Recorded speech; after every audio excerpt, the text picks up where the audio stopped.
शुरू की पई हाँ शुरू की पई हाँ। दसी सलाम अलैकुम संगत क्या हाल है खैर है खुश हो तबीयत से ठीक है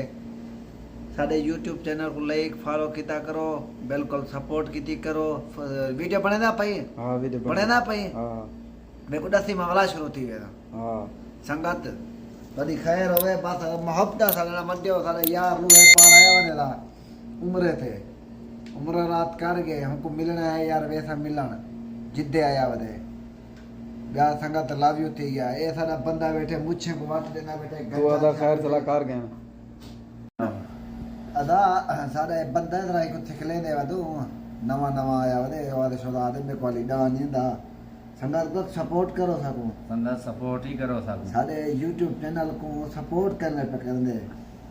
असा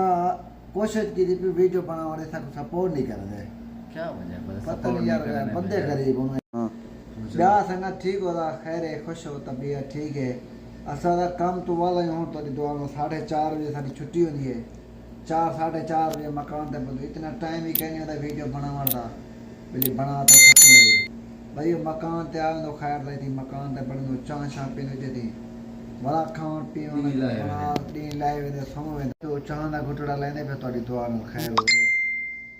देना चाह को पीऊं संगत नाल बैठो बड़ा नहीं करे दी सपोर्ट नहीं करेंगे दोस्तों तुम चुप करो सब्सक्राइब कीता करो लाइक फॉलो शेयर लाजमी कीता करो दोस्तों कल बारिश है आज बारिश बनी वधी है इंशाल्लाह लगता कहीं नहीं आवे बाकी गर्मी फुल होंदी है जोर होंदी है बिल्कुल सारे ने दोस्तों मोहब्बत वंजा करो सपोर्ट बिल्कुल फुल कीती करो ये